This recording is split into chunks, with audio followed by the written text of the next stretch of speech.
That's where we want to bring in Mohamed El-Erian, Chief Economic Advisor at Allianz, and also a New York Times best-selling author. Mohamed, thanks so much for being back with us here on The Income Generation once again.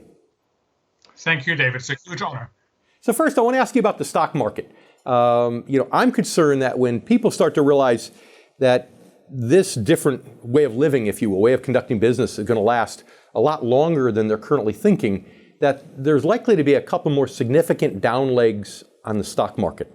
Your thoughts about the market in general with what we're seeing? So I share your concerns, David. I think we have to be cautious here. We have to assume that this is a big shock, and it is. And there are certain things we simply don't know. First, we don't know how long this shock is going to be and how severe. That's a medical call, not a market call.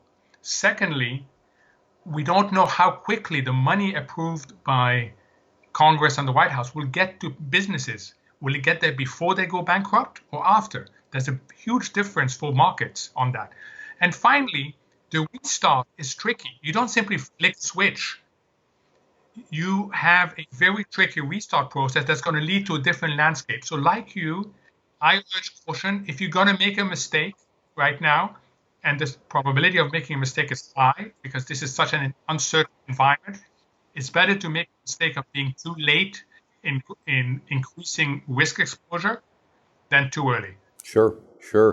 I want to ask you about the Federal Reserve, because when you were with us in the middle of 2018, you said you were a little concerned that the Federal Reserve has limited tools in its toolbox, that without support from Congress with issues such as deregulation, all the Federal Reserve can do is basically create asset bubbles as it had been doing for the last several years. So with this last move by the Federal Reserve and quantitative easing and so on, which components of that do you think are going to be useful versus which components do you think perhaps may not be useful in helping the economy in this particular situation?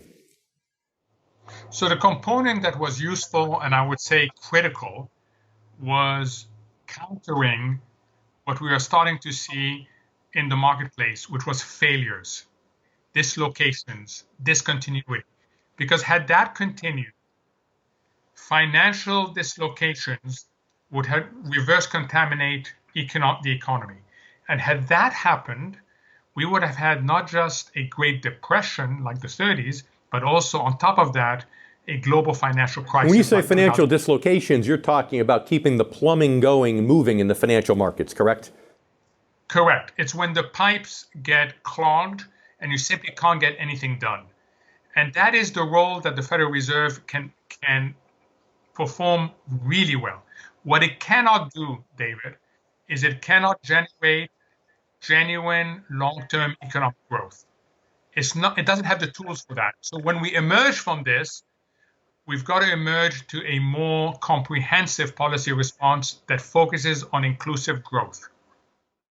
You know, it's interesting. You're right. You could flood the markets with cheap money, but if people are simply afraid to spend, I mean, if they're hoarding cash or selling every investment class around the board to come up with cash, then the reality of it is it's not going to stimulate the economy. So I agree 100%. How about what Congress did just a week ago in passing that $2 trillion package? Do you think that's going to, what components of that do you think are helpful versus which perhaps are less helpful?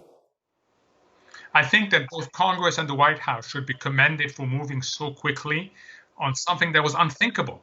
I mean, $2 trillion was unthinkable, but it shows you that this is a generation-defining moment, and leaders have to step up to the plate on that. It's important to know, again, what it can do or cannot do. Let's not call it a stimulus package. It is not a stimulus package. This is a relief package. This is helping people through a very tough journey. But like you said, no matter how much money I put in your pocket, you're not going to go out and spend it. So we're not going to stimulate the economy. We're just going to minimize the damage so that when we come out of this, we haven't sacrificed jobs, businesses, productivity, and a lot more.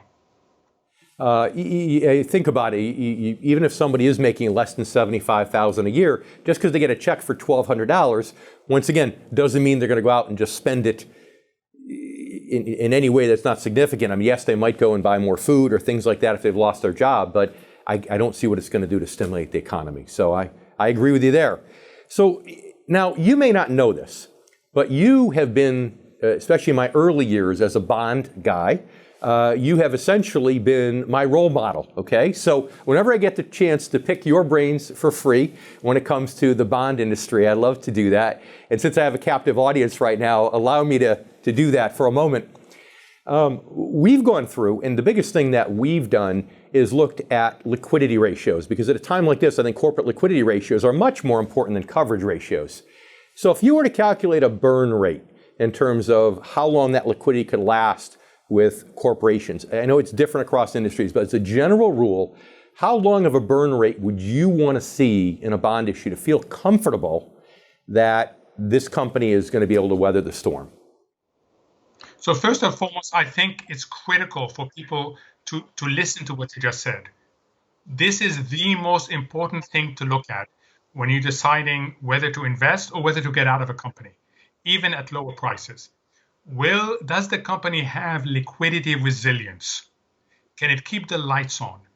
And that question, unfortunately, David, is not being asked enough. And the reality is there are certain companies that have up to 3 months of that.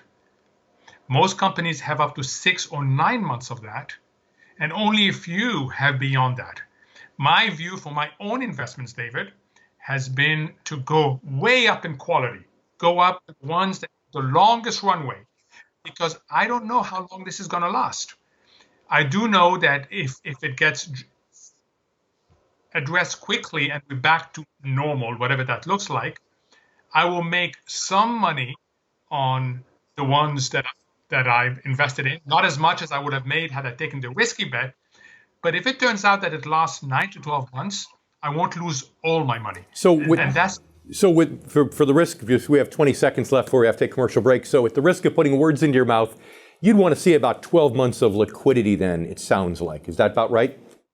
Correct. And access to markets. That's the two things I would like to see. I love it. I love it. As usual, I really appreciate your words of wisdom, Mohamed, and I appreciate you being a friend of the income generation. Thanks so much for being here with us today. It's an honor, David. Thank you.